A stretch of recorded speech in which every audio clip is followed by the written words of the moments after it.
So that was a wonderful introduction, Rajesh. Thank you very much.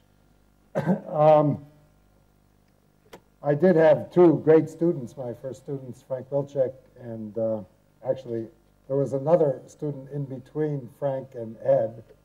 It was not known to many, so I won't. But, and you know, they sort of spoiled me. For a while I thought all graduate students were of that quality. And I think some of my subsequent graduate students suffered, or perhaps benefited from that illusion. But I've had wonderful students over the years, and Rajesh is a great example of that.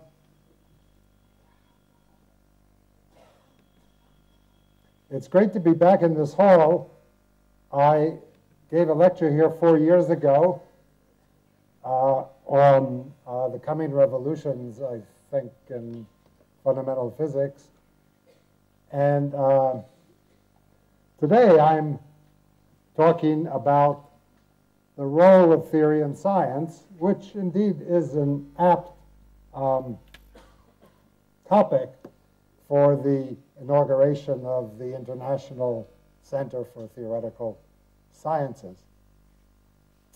But I feel a bit weird because normally I talk about science itself and not the theory of science or the theory of theory. So I hope I can be as equally convincing when I philosophize as when I talk about science. Actually, I didn't get a chance yet to complain to Spenta about the name of the new institute, the International Center for the Theoretical Sciences. By and large, I don't approve of using the word science in describing a science or a discipline. I'm rather suspicious of those disciplines to which the word science is attached. I always remember a wonderful occasion in Princeton when John Nash of The Beautiful Mind received the Nobel Prize in economics. And a press conference was held actually in the physics department, which was a very interesting occasion.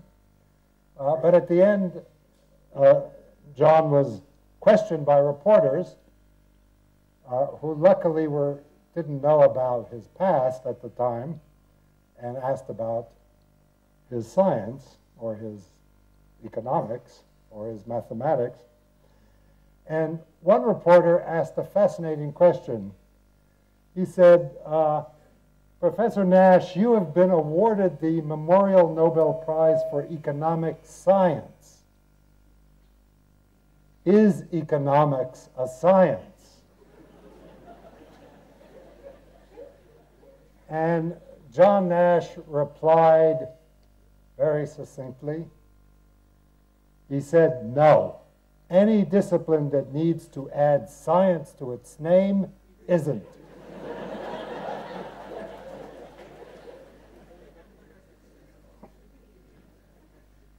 Well, I often quote this theorem in discussions with my friends in economic science or political science or social science. So but I suppose the Indian Center for Theory might be a bit confusing. No matter, the ICTS promises to be a vibrant center which will bring together in beautiful surroundings, close to here, theorists of many persuasions to do what theorists do best. And what do they do? And what is the role of theory in science? That is the topic I chose to talk about at this inauguration of this new Theory Institute, and I'll briefly remark on the role of theory institutes. As the director of the Kavli Institute for Theoretical Physics, I've had the opportunity for over a decade to witness theorists in action in many areas of physics and allied fields, from cosmology and string theory to condensed matter physics to chemistry to biology, mathematics. And I'd like to share some of my observations and conclusions as to the various roles that theory plays in these various fields and more broadly in science.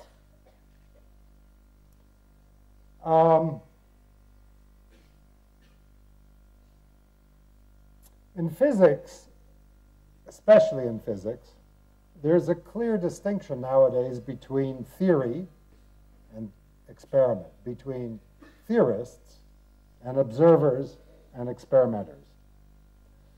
But this was not always so. It always was the case, however, that humans were theorists. The drive to understand and control nature is clearly built into the structure of our minds.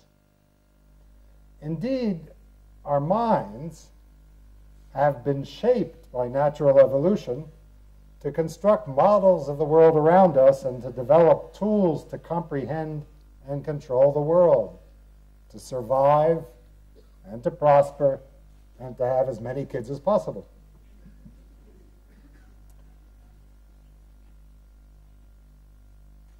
We do this, of course, by very early on in our development. In fact, I think it's fair to say that the greatest scientific achievement that any of us experience as humans occurs during the first few years of our life, as we start to construct a pretty good model. Well, there should be a pretty good model here. No, I'm going backwards. See, in India, I've discovered that not only do you drive on the wrong side of the street, but the keys on the computer work the wrong way. I'm going backwards.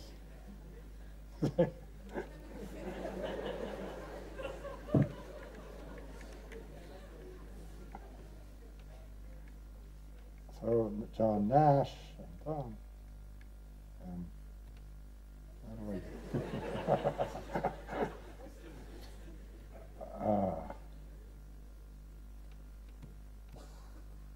Okay.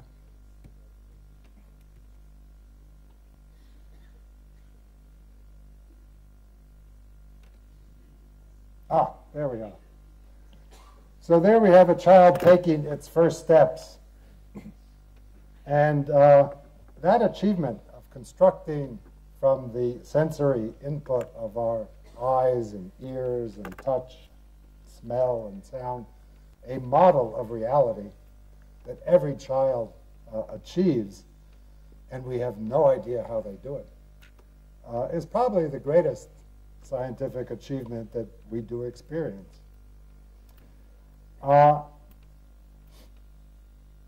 And the fantastic thing is that much as occurs later in the refinement of science,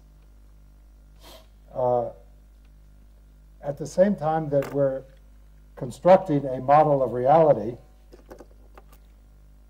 we're perfecting the tool we use to construct that model of reality. Indeed, the tool itself, the brain, is developing in concert with this construction of the models or theories of reality that the child is developing. It's not surprising, therefore, that the tool is honed to construct successful models of reality. Now, for most of human history, in fact, theory, as opposed to experiment, played the dominant role in most attempts to explain and control nature once one got beyond the stage of infants. Infants, of course, use experiment all the time. They fall, they make a correction in their model of reality and try to walk again. But more civilized investigations or questions about the world were answered for many centuries by employing theoretical ideas with very little experimental input. So the theory that was being used was not the theory as we know it today, which is subject to the constraints of observation and put through the rigor of experimental test, but still it was theory nonetheless. And on the basis of arbitrary but obvious axioms or religious myths or notions of beauty, theorists from the Bible to the Indian philosopher Kanada, or Canada, I'm not sure how you pronounce it, who actually came up with a theory of atoms before Democritus, not based, by the way, on observation, and with lots of totally nonsensical conclusions, but nonetheless, to Aristotle, who had a pretty rigid theory of physics, which was partly correct and reasonable and partly unreasonable and incorrect, theorists constructed theories of matter and the universe and the human body and consciousness without regard to observation and certainly not to the rigor of experimental test. No wonder theory acquired a bad name. And in some parts of the world, including parts of the United States, theory still has a bad name. There's Aristotle. For example, a approbation which is often heard is, it's just a theory. Lots of people say this, and as a theoretical physicist, I cringe every time somebody says, it's just a theory. What do you mean it's just a theory? A theory is the most magnificent thing you can imagine. Creationists who object to Darwin's theory of evolution use the term theory as an insult. They refuse to confront the massive evidence in support of this magnificent theory. Here's a cartoon that illustrates some of that, the political effect of that misunderstanding of theory in the United States. Evolution should not be taught in our schools. Why not? Asked the teacher. Because it's just a theory. And she retorts, but isn't all of science just a theory? And he answers, well, that will leave a lot more time for Jim.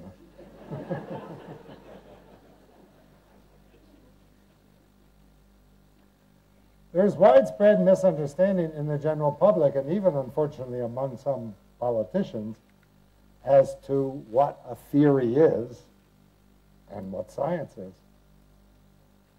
To be sure, all theories in science are tentative and provisional. All laws of nature should be continuously confronted with new tests and are probably always provisional. All the same, at some point, some theories have almost the status of incontrovertible facts. Newton's theory of gravity was overthrown by Einstein, and in some sense is wrong. It's not correct. In the algorithmic sense we heard about yesterday, it's wrong. However,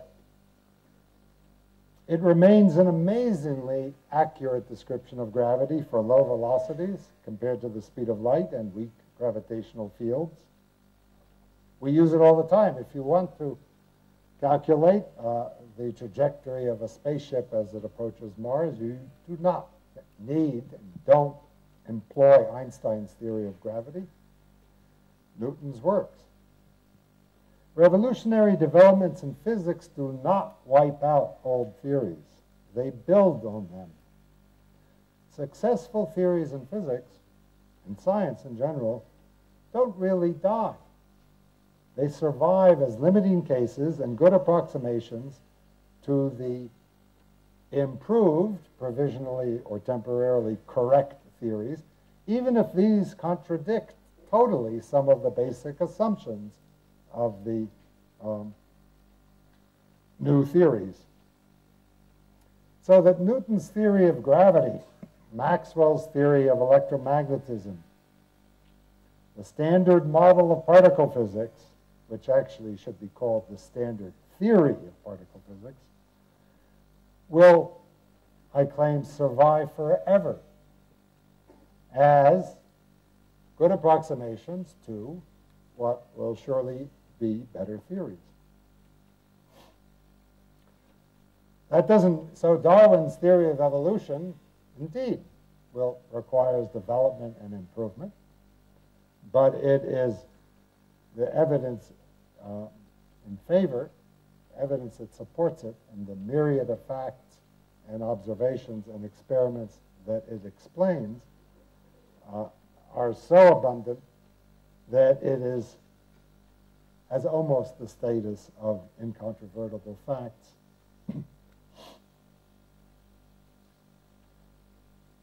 Well, with the emergence of the scientific method, observation and experiment assume the dominant position in the natural sciences. The scientific method, after all, is based on the thesis that the final authority as to scientific truth is observation and experiment. No theory or mathematical argument, no matter how compelling or beautiful, can be maintained in face of contradiction with observation or with experiment. This scientific method is rather new. It's only a few hundred years ago, but the power of this method as a way of constructing better and better theories, models of reality, is clear. We continually seek to find contradictions with observation and or with experiment in order to get rid of bad or incomplete theories. And if we didn't have this continual way of eliminating old theories, bad theories, incorrect theories, no progress could really be made. So my experimental friends remind me all the time, correctly, that science, physics, is an experimental science, is an experimental effort. And they're right. But, in fact,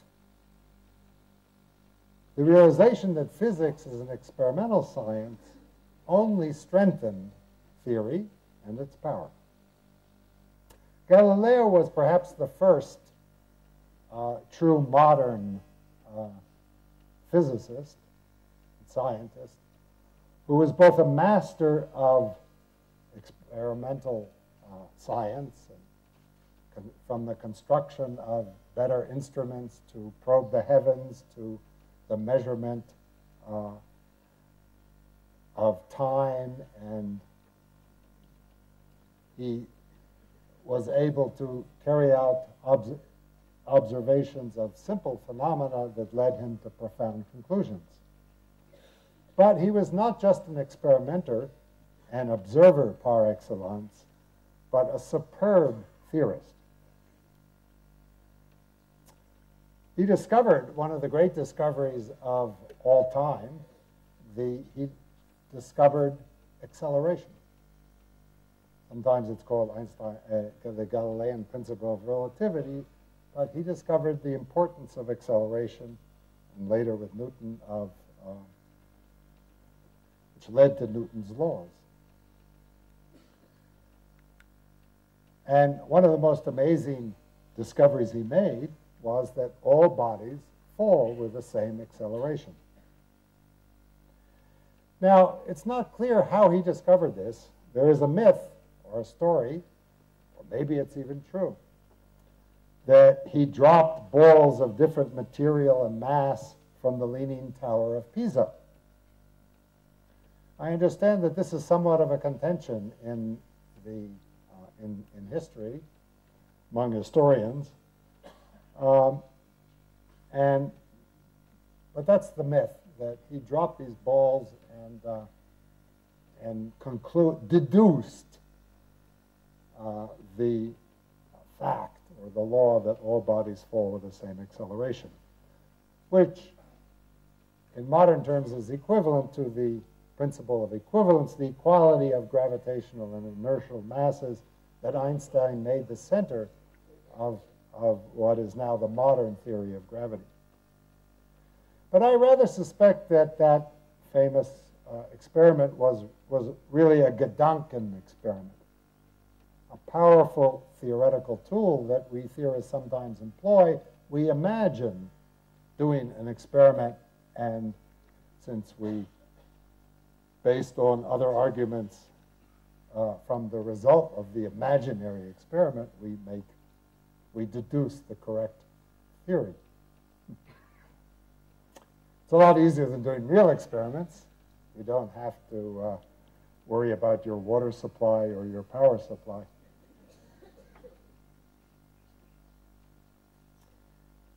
In fact, in Galileo's writings, he describes this Gedanken experiment and contrasts his description of reality with that of Aristotle, who had believed and stated as a theorem, as a theory, which everyone accepted at the time, that heavy bodies fall faster.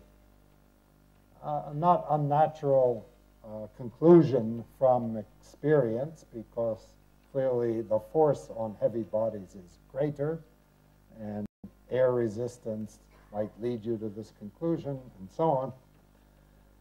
But Aristotle never had to confront his theory with experiment, simply stated theory. It was self-evident. And Galileo considers the following Gedanken experiment. Consider a heavy body and a light body, and drop them. The heavier one falls faster, according to Aristotle. Well, now, put them together. Glue them together to form a heavy light body, we'll call it. And now let them drop. Well, what do you expect will happen? Well, the heavy body will feel the light body will move slower than the heavy body, so the heavy body will be held back and the light body will be pushed forward, like a fast runner and a slow runner joining hands, walking through, running. They will together move at some average speed. That's what Aristotle would have concluded, says Galileo. So the situation will be like that. On the other hand, said Galileo, this is, if we glue the heavy and the light body together, it's just the same as if we had a heavier body, which should therefore fall faster, like this. Contradiction. And clearly, if you think about it, the only way to resolve that contradiction is if all bodies fall with the same acceleration or velocity. Now, you might feel cheated here. And there is a hidden assumption that Galileo makes. Namely, he assumes implicitly that the force of gravity on a body only depends on the mass of the object, a fact that he must have deduced from experience, if not experiment. For example, if you tried to make a similar argument on the motion of charged bodies in an electric field, you would get a different conclusion. There it really is the average of the two velocities that the bigger body would feel. Nonetheless, that, I think, is how Galileo arrived at his concept. There's a beautiful passage in the Dialogue on Two Systems of the World where Galileo expounded his mechanics and his theory of physics. And he expounds there his principle of relativity, namely that if you do an experiment like throw a ball in the air, oops, and catch it, and then the same experiment is carried out on a vessel moving down the river Arno, say. That's the Gedanken experiment he describes. So you move with a constant velocity, do the same experiment, you get the same result. That's his principle of relativity. And Simplicio asks him, did you actually do the experiment?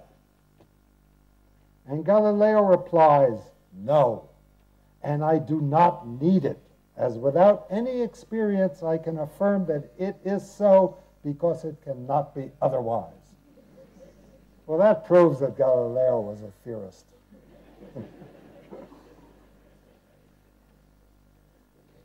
And he was right. Well, Galileo was the first, I think, modern physicist, experimentalist, and theorist. But the first indisputable success of theory in physics and in science in general really dates to Isaac Newton, whose theory of mechanics and gravity set the standard for theoretical physics for centuries, until today. A concise mathematical framework that unified disparate phenomena and had the power to make extremely precise predictions by means of which the theory could be tested and perhaps disproved. The motion of apples as well as planets were both and all due to a simple and beautiful law force that acted on all bodies. These theories of Newton were so precise that it was not until the 20th century that we were able to probe small or fast phenomena where they failed. They were so comprehensive that they gave rise to the ambitious, imperialistic scientific enterprise that has flourished for almost 4 centuries. To use the tools of experimental and theoretical science to construct equally powerful theories of all natural phenomena, including the structure of matter, the history of the universe, and the nature of life.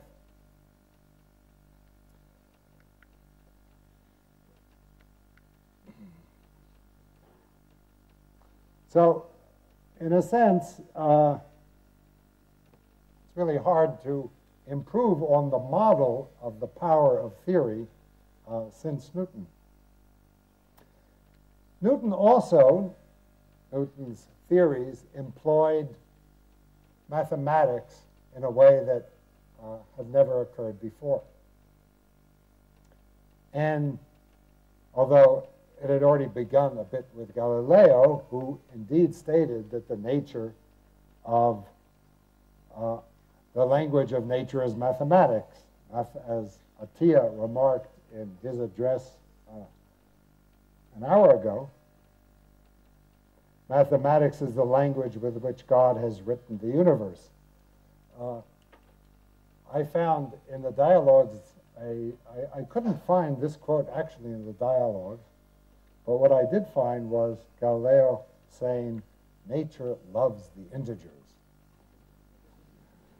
I guess that's the same because I understand from my mathematical friends that once you have the integers, the rest follows. The rest of mathematics follows. Mathematics and physics are intimately related. And physics is often required in order to construct its representation of nature, its theories, the development of new mathematics, as was the case already in Newton's time. Newton had to invent the calculus in order to calculate the motion of the planets. And today as well, developments in quantum field theory and in string theory are requiring new mathematical tools and encroaching on the frontiers of mathematics. That makes it, of course, highly appropriate that this new institute, the International Center for Theoretical Sciences, contains not just physics and biology and the other natural sciences, but also mathematics, the tool of the language of science. And mathematics has been a remarkably effective description of natural laws. Perhaps unreasonably effective, as Wigner used to say. Mathematics is unreasonably effective in the description of physics. Now, by that, I'm not exactly sure what he meant. Perhaps it was similar to Einstein's remark that the most marvelous or mysterious thing about the universe is that we can comprehend it. I find both of those remarks somewhat mysterious myself, because how could it be otherwise? We are, we're not just inserted into this world. We are evolved, in fact, and our minds in particular have evolved to make sense of the world. And mathematics is simply the highest form of language that we have evolved to organize our models of reality. It's not at all surprising to me, therefore, that mathematical structures and physical reality are congruent. How could it be otherwise? Mathematics, I don't believe, is something that human minds create. It is a reflection of reality, not a human invention. Mathematicians tell me that they don't invent new mathematical structures, they discover them. It's hard for me to imagine a situation where mathematical structures and physical reality were not congruent and where mathematics was not effective. And it seems to be the case. Well, the increasing mathematical sophistication of theory in the sciences contributed to the eventual separation between theorists and experimenters, people who just do theory and people who just do experiments. It is one of the inevitable features of the specialization of science as it exponentially expanded in the last centuries. Physics, chemistry, biology, astronomy, etc., became separate disciplines of natural science or natural philosophy in the 19th century. But it wasn't really until the beginning of the 20th century that theoretical physics became a well-defined profession separate from experimental physics, competing for chairs at research universities. Today, it is extremely rare to find anyone in physics who does both theory and experiment. And perhaps Enrico Fermi was the last great physicist who was both an experimenter and a theorist. Today, the separation between theory and experiment in physics is almost total. Graduate students must choose early which direction to follow. And as Princeton, I often would have undergraduates come and ask my advice as to whether they should do experiment or theory. So what I told them was, what do you enjoy doing? If If you like to work with your hands and to build equipment, and your dream is to discover a new particle, a new phenomena, then that's what you should do, experimental physics. But if you enjoy solving puzzles and calculating, and your dream is to discover new regularities and structures and to make predictions, then a life at the desk doing theory is what you should do. And if you like proving things, you should become a mathematician.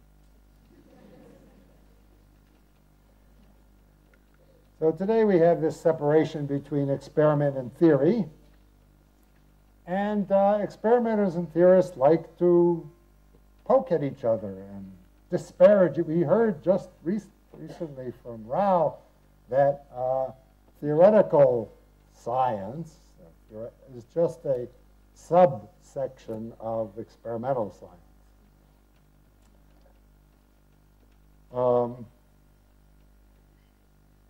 And experiment and theory are quite different, and experimenters have certain advantages, I must say. For example, when they make a discovery, it's there, it's real. You can see it in the laboratory. It's evident. Whereas when we make a discovery, a theorist, you often have to wait a long, long time for experimental confirmation. On the other hand, experimenters are expensive. Modern science, especially big science, is very expensive. Theorists and theory is cheap.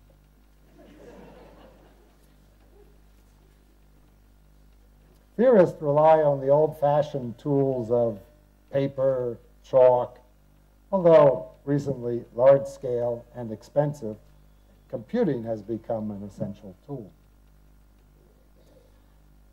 So with the clear separation between theorists and experimenters in physics, especially sharing the same department, there became an inevitable quarrel as to the relative importance of theory and experiment, a quarrel that often resonates in faculty meetings where the question of are there too many or too few theorists is debated all too often.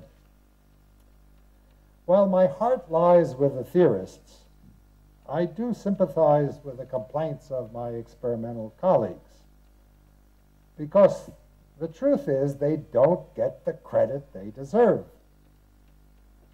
This is because the ultimate product of science is the understanding of nature. That's what it's all about. The ultimate product of science is a successful theory.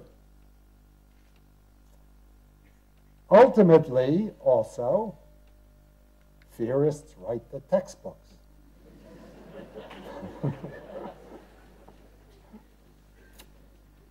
Textbooks describe our understanding, our theories, and theorists write them so that these textbooks describe the great experiments of the past as mere tools to arrive at the ultimate goal, the understanding. The experiments themselves are often forgotten. Well, everyone can agree, even experimenters, that, at least in physics, that theory is useful. Aside from being the ultimate goal, theory plays many, many other roles in physics. And I'm going to list 5 roles that it plays and give some examples from my own career. The first is sort of the obvious role of quantifying and modeling observations, fitting data with existing theories or new models, discovering new patterns and regularities in the data. This is what in physics we sometimes call phenomenology, interacting very closely with the phenomena themselves, the phenomena of a science itself. And trying to explain it using existing theories or discovering new patterns and regularities. It's a very important role, of course, trying to make sense out of new experiments, new experimental discoveries. That's what I did early in my career, and focusing in the late 60s, when I was still a postdoc, on experiments that were being carried out at the Stanford Linear Accelerator that scattered electrons off protons. And this experiment is the analog in the end of the 20th century of the Rutherford experiment 60 years before in the case of atoms. This experiment revealed, much as the experiments of Rutherford revealed, that inside the atom there was a point-like core called the nucleus. Inside protons, the experimenters discovered that the proton looked as if it were made out of, or that was the model of the phenomenologists that was used to describe the results of the surprising results of the experiment, that the proton, the nuclei, looked as if they are made out of freely moving point-like quarks. This was the experiment that won Friedman, Kendall, and Taylor the Nobel Prize for the discovery of quarks.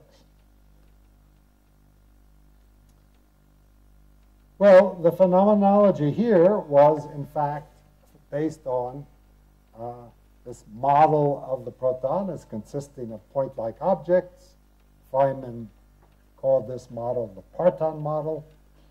One could indeed model the data, suggest new experiments by assuming that the proton was made out of point-like particles. The second role of theory, which is an immediate follow-up to the first role, is, in fact, just that, suggesting new experiments or observations to the experimenters. So this is a continual dialogue between theory and experiment. You found something new. We can fit it into a model which suggests that you look at this other experiment. And furthermore, you need to look at it with this kind of X level of precision in order to test our model and perhaps disprove it. That's very important because in the absence of a picture, a model of what you're probing, this new phenomena, you don't know necessarily what new experiments are really relevant or important to do. In the case of this SLAC experiment that revealed point-like behavior in the proton, some of us were able to derive some rules or tests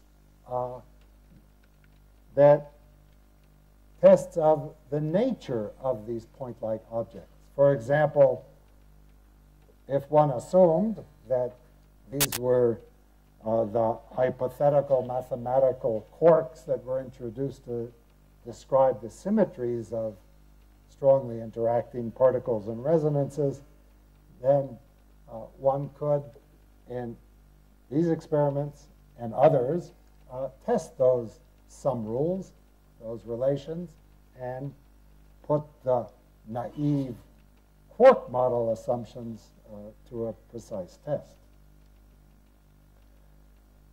The third role that theory plays is predicting new phenomena, not fitting old phenomena into models, but finding new ideas, new concepts, general principles, specific theories, specific models, and predicting new phenomena and precise predictions that can be used to falsify those principles or specific theories. And as your theories and principles become more rigid, it is crucial, according to the scientific method, to subject those ideas to falsification.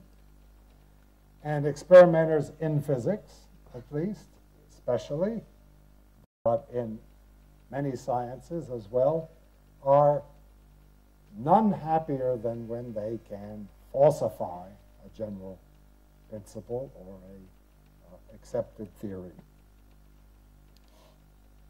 In the case of my research into the structure of the proton and the strong interactions, the experiments and the success of those sum rules convinced me that the proton, the neutron, strongly interacting particles were indeed made of point-like constituents, because that did explain the experiments, and that these various sum rules, relations, were not falsified. So the things, these point-like constituents, were quarks. Quarks were real. Then I was faced with a paradox, because no one had ever seen a quark. You couldn't produce quarks. No matter how hard you smashed protons together, the quarks were not liberated. You couldn't knock them out of the nucleon. They must be held inside the nucleon by a very strong force. So how could one explain that they behave like freely moving point-like objects? And that paradox, and theory is often driven by paradoxes. Paradoxes are not experimental phenomena. They're not experimental discoveries that are evident. Nature almost, obviously can't be paradoxical. Nature is always right. Nature is always consistent with nature. But we, as theorists, can construct paradoxes by subjecting our fuzzy ideas to new situations. And those paradoxes are as important a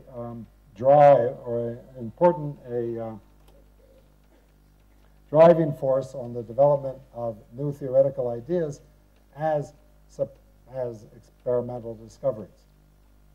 Andy Strominger will talk tomorrow, I think, about black holes and the paradoxical issues that have arisen in applying quantum mechanics and general relativity to black hole, and how that has driven research in quantum gravity and string theory. In the case of the nature of the hadrons and the quarks, what led to the solution of this paradox was understanding the structure of the vacuum. In public lectures about QCD, or about modern quantum physics, I like to explain that most of what we do is study nothing, namely the vacuum. It's all once we understand the vacuum, the rest is trivial. And what we discovered was that in certain theories, the vacuum has a fascinating structure with fluctuating quantum fields. A very complicated medium is created by these quantum fluctuations. And in such a medium, such a theory, the force between quarks can be very weak when they're close together and grow stronger as you pull them apart. That's the phenomena of asymptotic freedom. And asymptotic freedom was a resolution of this paradox, but it also enabled us to do exactly what theory is supposed to do, make precise predictions that could be used to falsify this idea. And the reason it was so easy to make, for theorists, for us to make predictions, was that since at short distances the force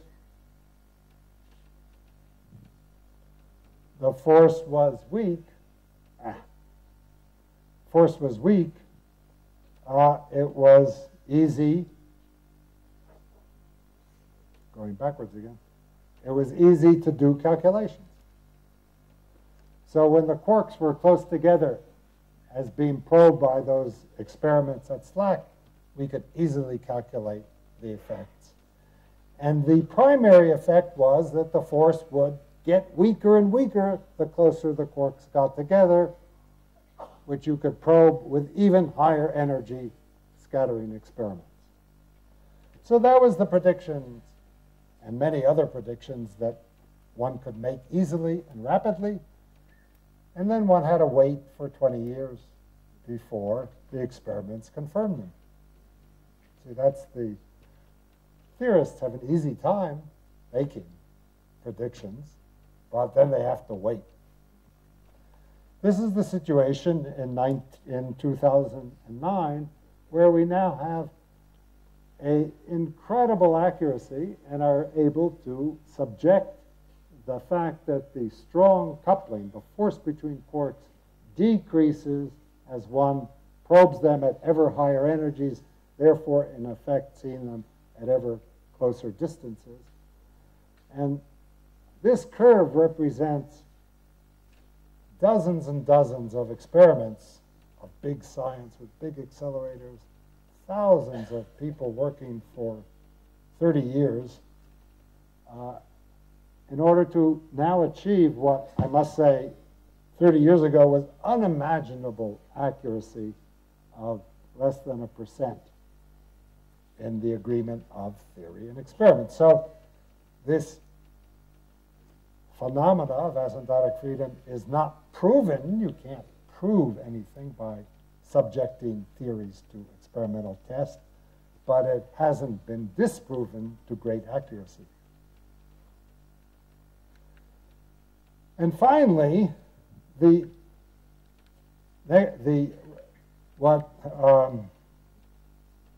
ultimate goal of science, the ultimate reductionist goal, which theory provides, is that of unifying disparate phenomena, reducing complex phenomena to simple constituents and basic laws of dynamics. That's what a comprehensive theory is, like Maxwell's theory of electrodynamics, which unified electricity and magnetism, and in principle explains the forces on all charged particles.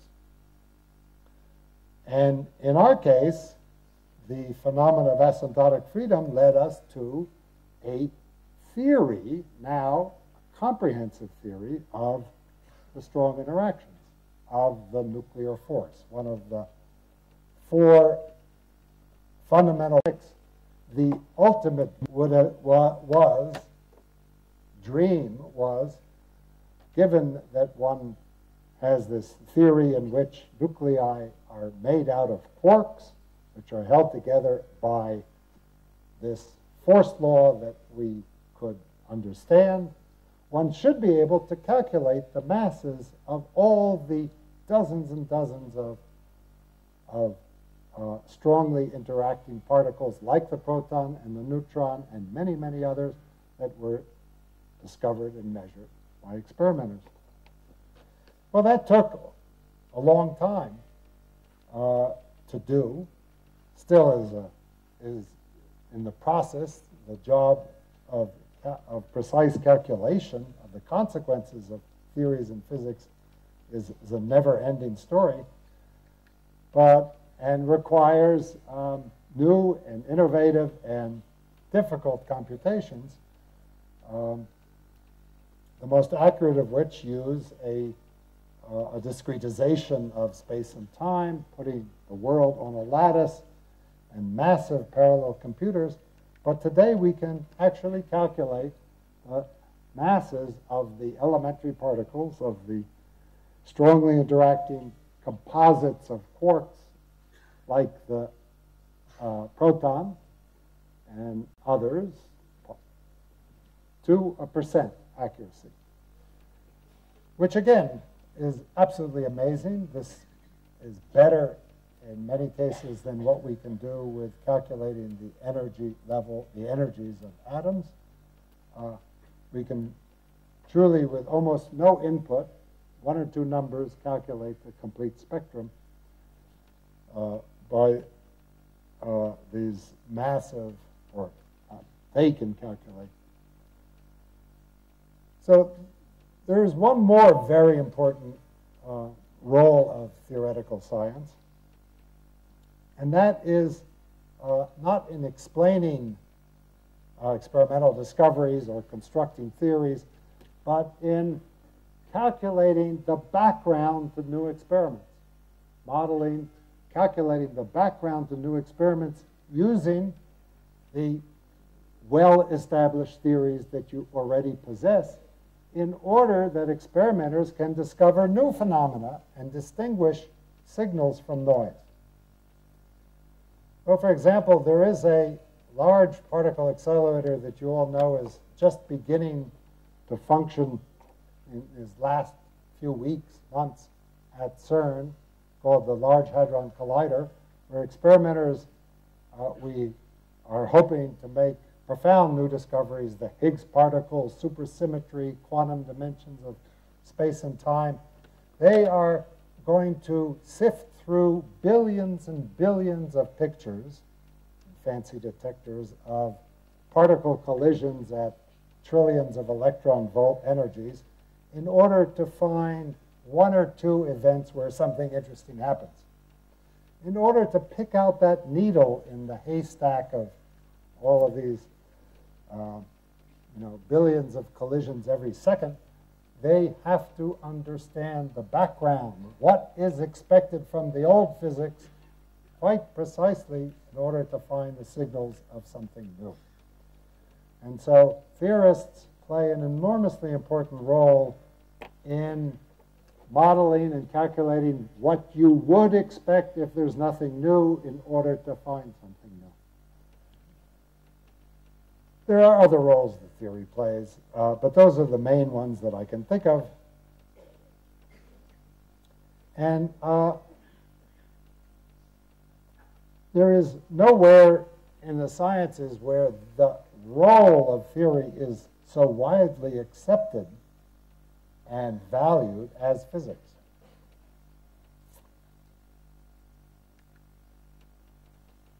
What about biology? I think in biology, theory is a bad word. No one, as far as I can tell, is willing to call themselves theoretical biologists. There is no real differentiation in biology between theory and experiment. Well, I think this is simply because biology is a very young science, in a sense. The differentiation of theory and experiment is an indication of the age or maturity of a field.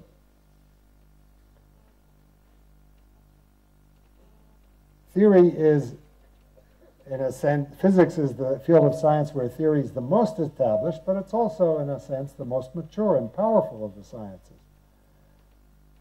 But theory is spreading certainly to neighboring fields of astronomy, which has become essentially astrophysics and a very quantitative science, to cosmology, which used to be myths, is now a quantitative science, and certainly to chemistry.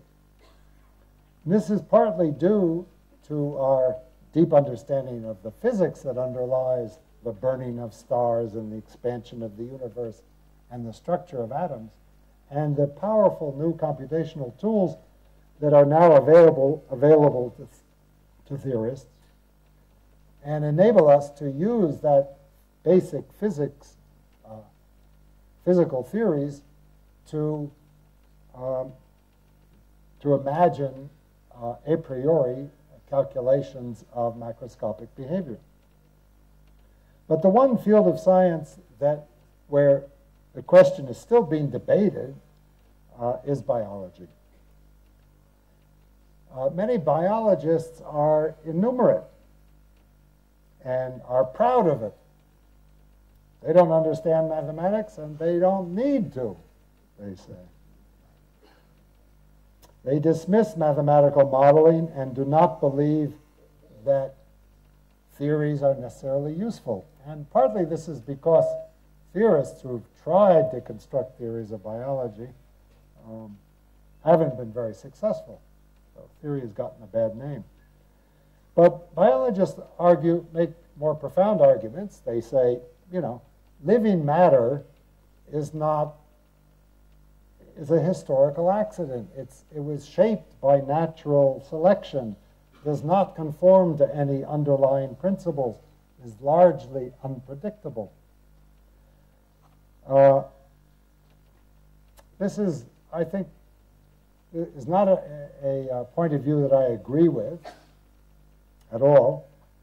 I find it very strange for biologists to say this because this is a field where nothing has had greater power than a theory stimulated by observation, but a theory nonetheless, a theory that posited unobserved ingredients that took a century to discover, Darwin's theory of evolution.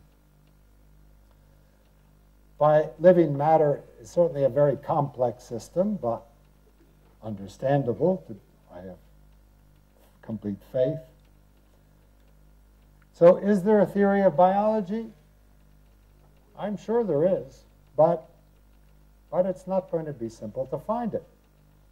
There are many reasons, indeed, why biological systems are different than the complex systems that physics has been so successful in dealing with. One of them that is well, there are many, but just to pick one, in biology, we often have systems like us, who are quite interested in understanding biological forms of living matter that exhibit dynamics over many, many wide-ranging timescales. So as I talk to you, I hope that changes are taking place in your brain, in your neurons. Chemical reactions are taking place that will lead to the implantation of memories. And those chemical reactions are taking place on timescales of fractions of a second. And yet they imprint memories that might affect the organism years from now. In physics, we make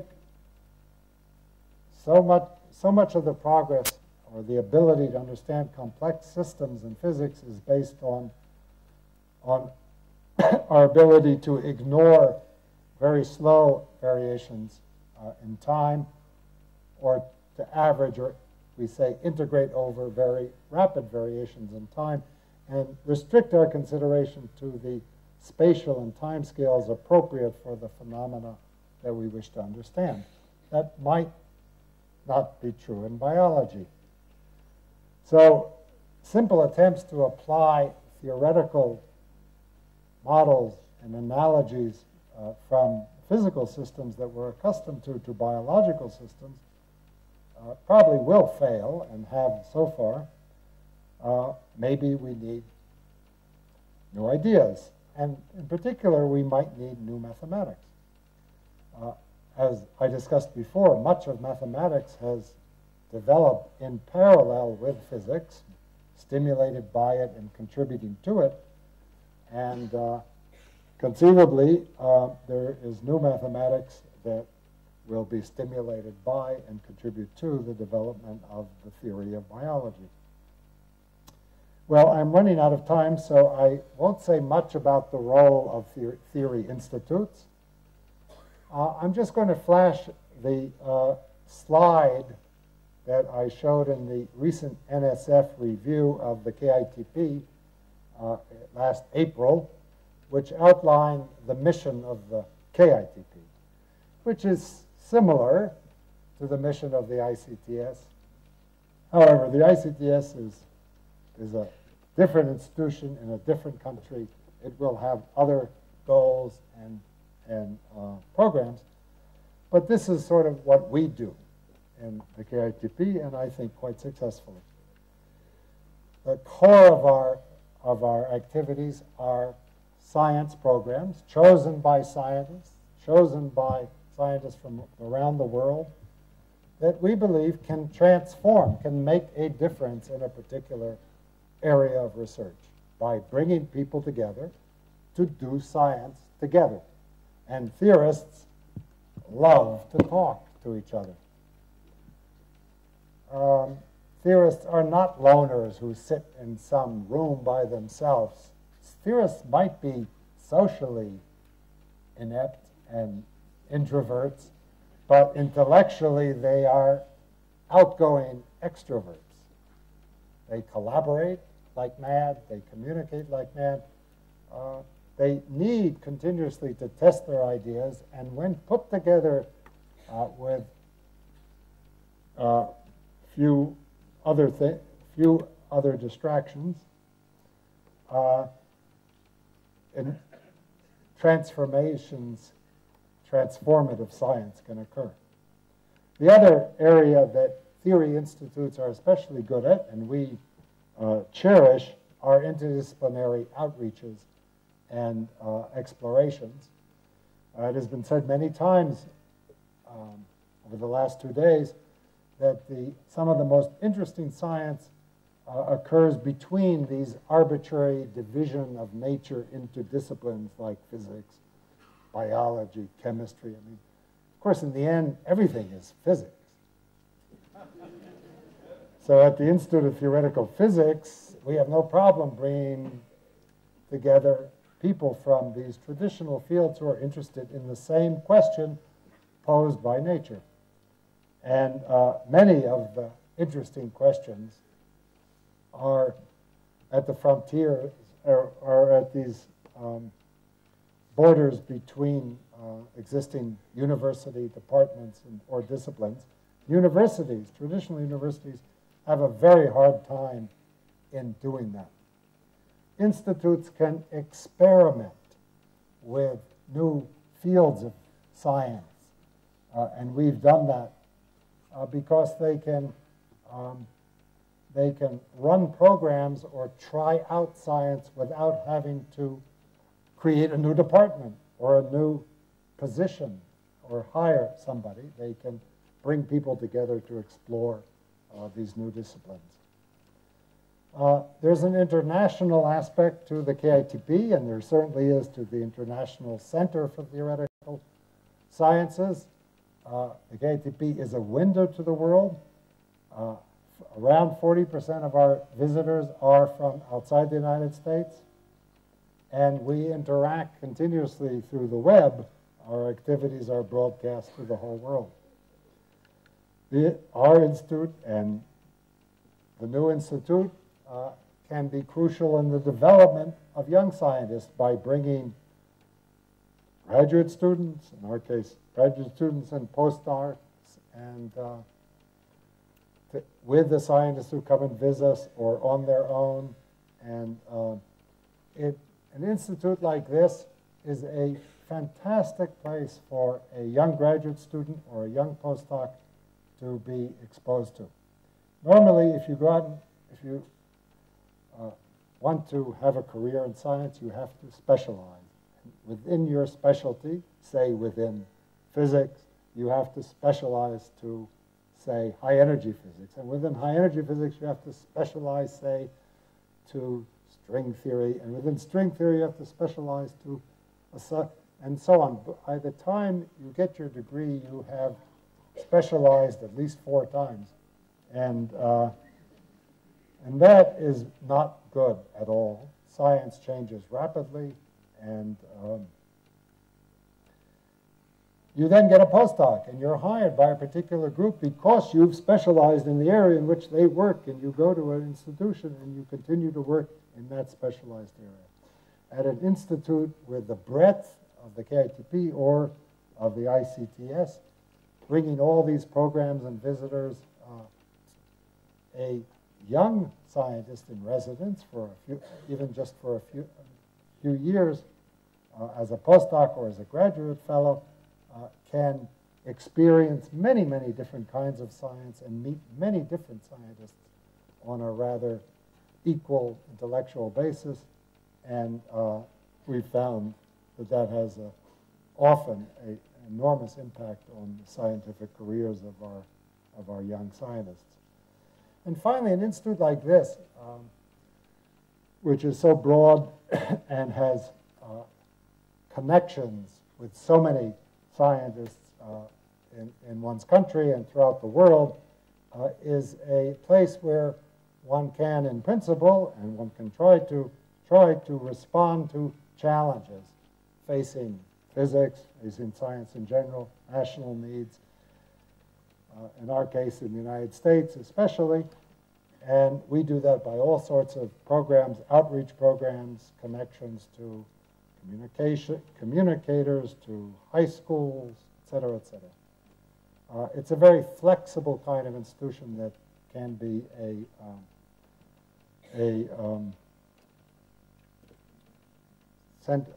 place where one can reach out and try to identify and respond to a whole variety of different challenges. So let me finally end. I'm sorry for going over time. This is the first time I've given a talk on this subject, and I couldn't time it that well. I want to just briefly mention 3 threats to the future of theory,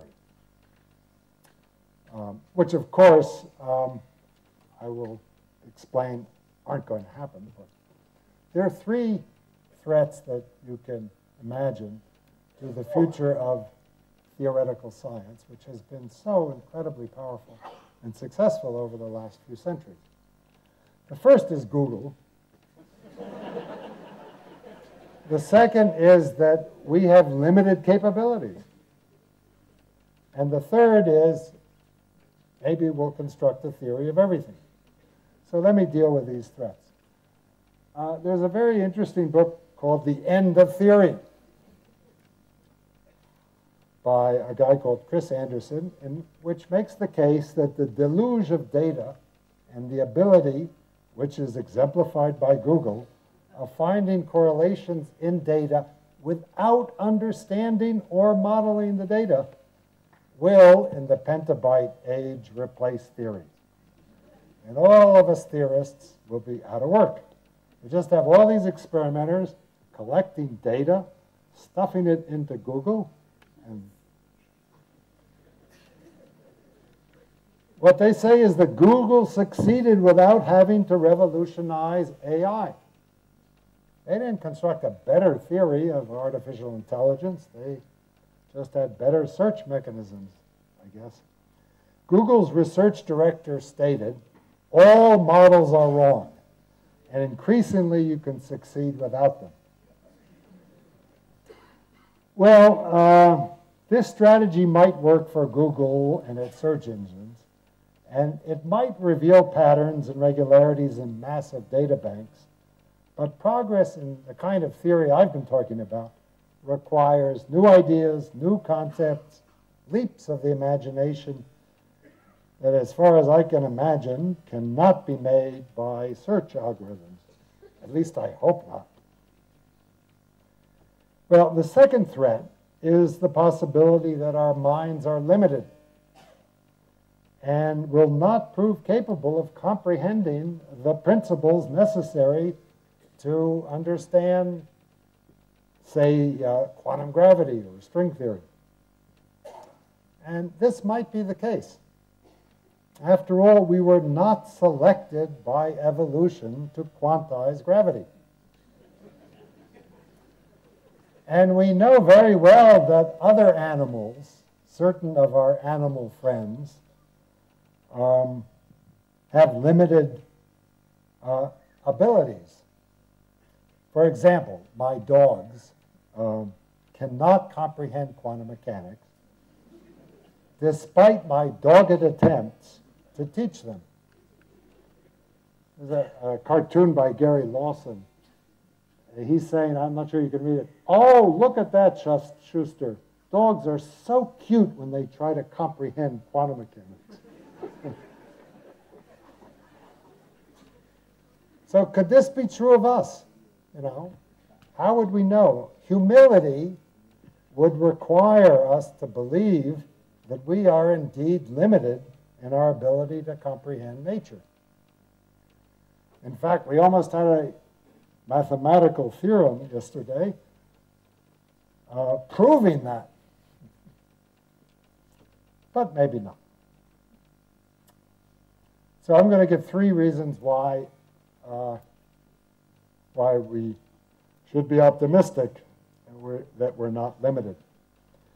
First, there's a certain infinite capability of the tools we use to understand nature, namely language, and in its most developed form, mathematics. Chomsky famously noted that language has infinite capability. A young child, having learned to speak, can soon utter meaningful sentences that have never been uttered before. So once we developed language, the infinite was open to us. Maybe not infinite enough to satisfy Gödel and Turing, but pretty infinite. So even though nature might be infinitely subtle, we possess tools of infinite capability. Second, even if we are dumb, too dumb, like the dogs, we now have the ability, or soon will have the ability, and will undoubtedly employ it to change. I mean, we're bound to do this anyway. We will become smarter. And finally, I have an experimental observation, given that we're all, experiment is crucial. Experimental observation is the following fact. If we were nearing this point of comprehension in ability, you would think that it would take longer and longer for young students to master the known science and proceed to the frontiers of research. But this is not the case. Brilliant young theorists are as ready as ever in their early 20s, having mastered the known to tackle the unknown. So this suggests that if there is a limit to our abilities, we've not yet begun to approach it. The final threat to theory is that we come up with a final theory and are out of work. There'll be nothing more to do, at least in the basic sciences, where the ultimate goal is the theory of everything. The unified theory of matter, force, and space-time, from which all of physics, including the history of the universe, could be, in principle, derived. You'd have the theory of everything, which would explain our present basic physical framework of gravity and the electroweak and QCD, forces of particle physics, which would explain nuclear structure and atomic structure, therefore condensed matter physics and chemistry. If Rao is in the audience, you see where chemistry is in this scheme of things. Stellar structure, the structure of the universe, macroscopic physics, biology, of course, is explained by chemistry. All of this in the reductionist way, which is a little silly. We already have a pretty reductionist achievement. We understand atoms in terms of a very simple, beautiful theory called Coulomb's law. And given essentially one number, the fine structure constant, the mass of the electron to determine the scale of atoms, all of atomic structure and chemistry and therefore biology can be in principle derived. And yet, of course, most of science is in discovering the regularities and the behavior of complex aggregates of atoms which exhibit new emergent phenomena. Science would certainly not be over if this reductionist triumph was achieved. But still, if we were to discover the final fundamental form of the fundamental laws, some sense, some kind of theory, a theory that moves in this direction, would be over. Well, again, I think this is, at the moment, unlikely, although it might ultimately be the doom of fundamental theory. To see why it's unlikely, what the question really means, let's take a final moment to explore the geometry of knowledge. So a lot of people describe science as is like an onion. You peel away the onion, and as you make progress, and finally you get to the core. But that's a very bad model. Much better model, and I'll explain why, is that we live in a sea of ignorance, and what the region of knowledge, what we know, is not necessarily simply connected, but a region in the sea of ignorance. We're surrounded by ignorance, and we're always pushing out these boundaries of knowledge outward. We actually are only aware of these boundaries. We don't know anything about what's out here because, of course, we can only see from where we know. So the reason this is a better model than the onion model is that it explains certain apparently paradoxical nature, paradoxical features of knowledge, ignorance, and wisdom.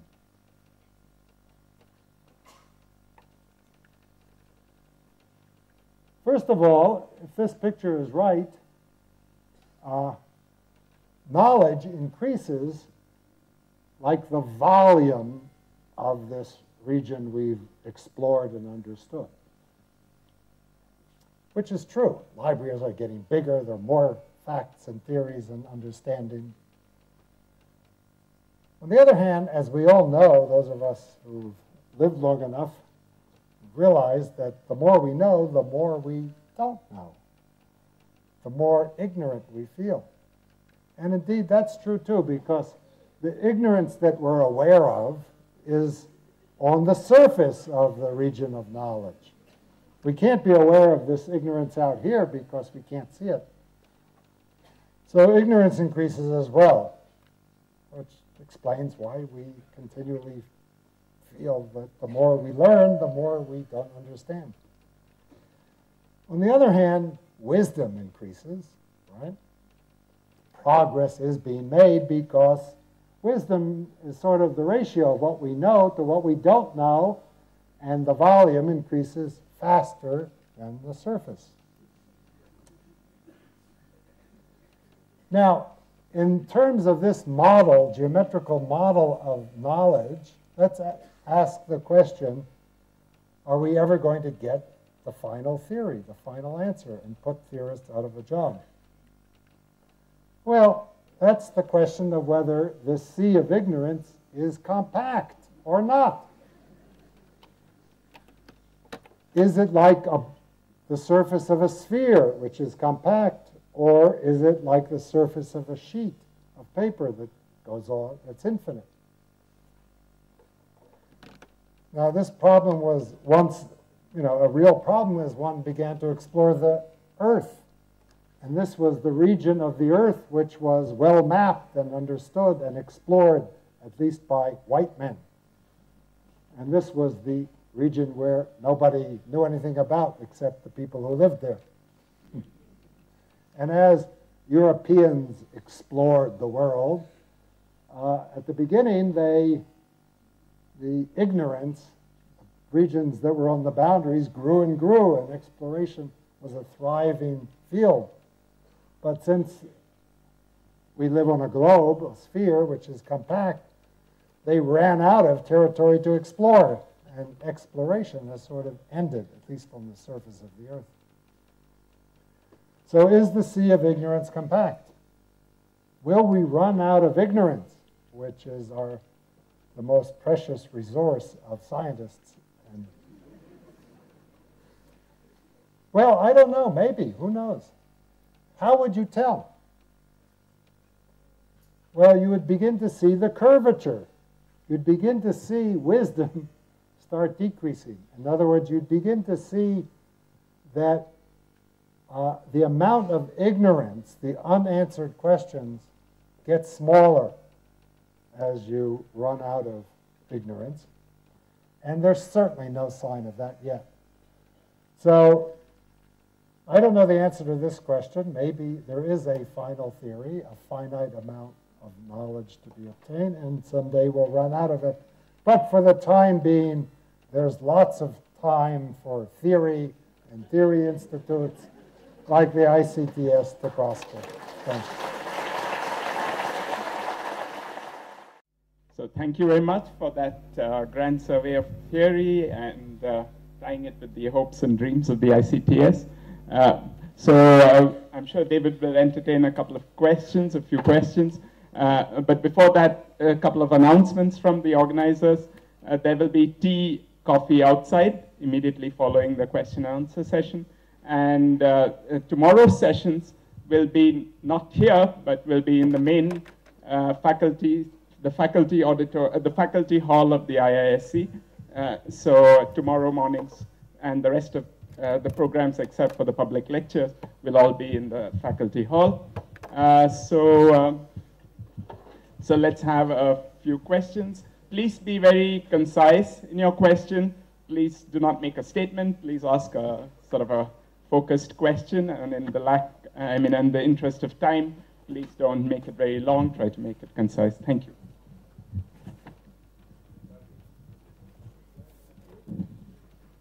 So over there. It's about Galileo's argument. Though superficially it looks convincing, there is a serious logical flaw in his argument. He juxtaposes two contradictory assumptions in the same argument. I'll quickly state it. One is that he assumes that when two objects are joined, they are still allowed to fall independently, connected by a constraint, and therefore it's an intermediate acceleration. Again, in the next statement, he assumes that actually they fall as if it is a single body with a heavier mass. These are contradictory assumptions which go into the argument, therefore contradictory conclusions. So he essentially cheats by juxtaposing these two arguments. And that's where the flaw is. Unless he does a real experiment, he cannot decide which way these two bodies should fall. Well,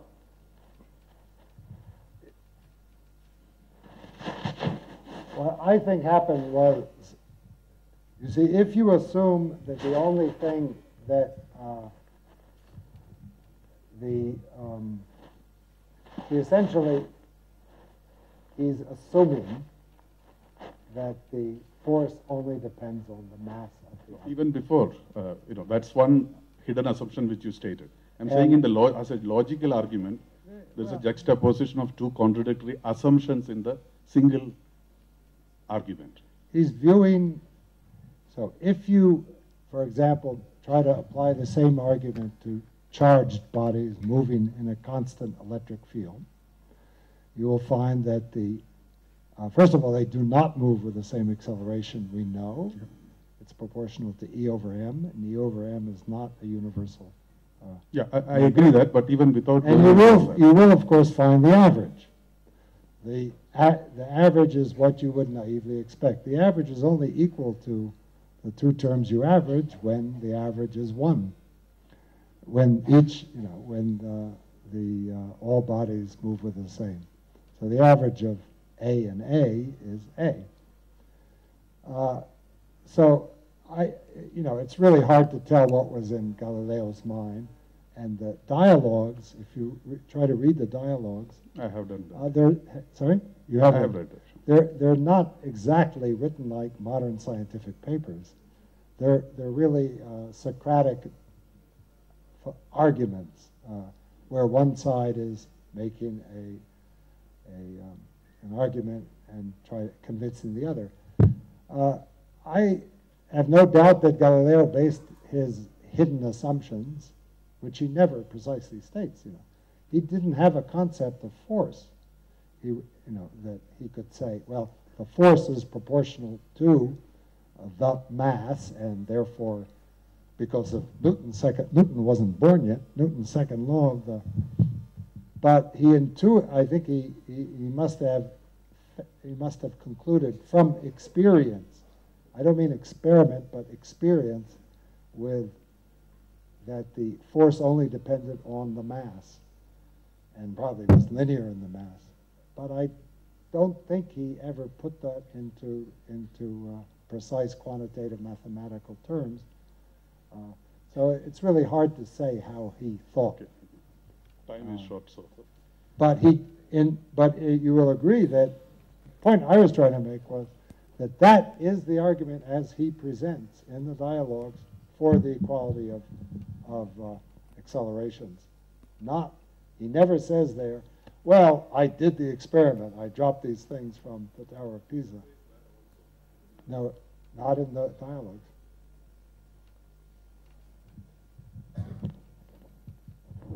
Next question.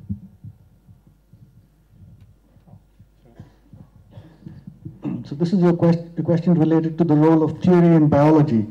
So you made a comment that the biologists are innumerate, but what do you think of this recent trend in what is called quantitative or systems biology, where there's an attempt to use modeling theory in at least two of the ways that you described, namely to find regularities in data and to make predictions for new experiments? And related to that, what do you think? Shouldn't you not regard something like Google as an ally instead of an enemy, because it helps you organize data and make predictions? Well, first of all, with this, biology is changing rapidly.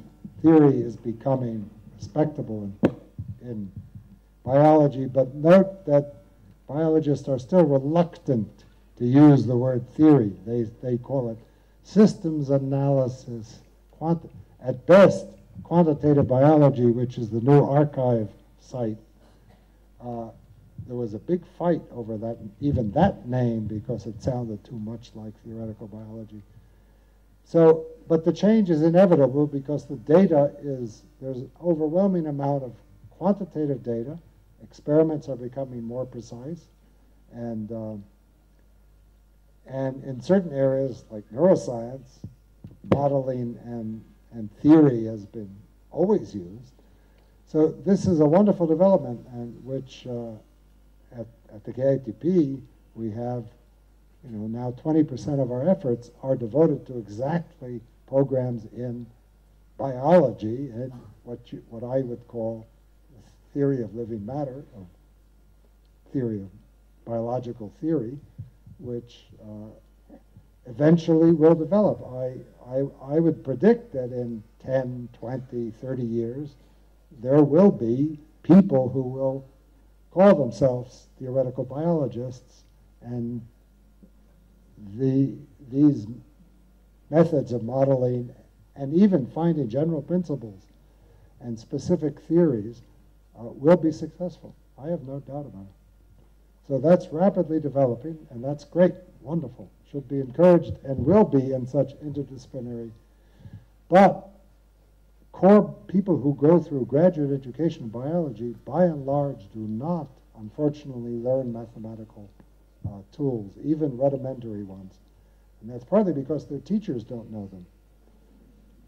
And that's unfortunate. And they have a difficult time. It's much easier, I've learned, because we've had a lot of interactions of biologists and physicists together in programs, chemists. It's much easier for the physicists and the chemists to learn biology than for biologists to learn physics. And it's mostly because the biologists are innumerate. Yes. You had mentioned about anything that requires science at the end of it to make it science need not be science. But I was just wondering, if you really look at the last part of theoretical biology, where even modeling brain and in that sense all thought processes are essentially modelable or theoretically possible to say that yes, there is a theory that would explain. in that sense, all of human endeavor is really from theory.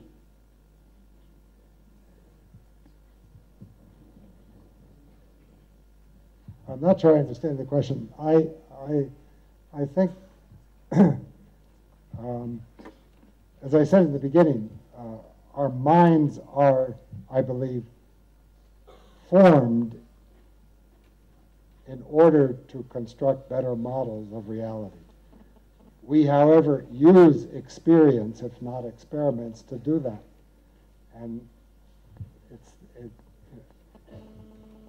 there is no way theorists would have been able to construct the pretty effective models and theories they have of the real world without the ability of experiments to discard and falsify a whole bunch of wrong ideas and to discover things that nobody ever dreamed of.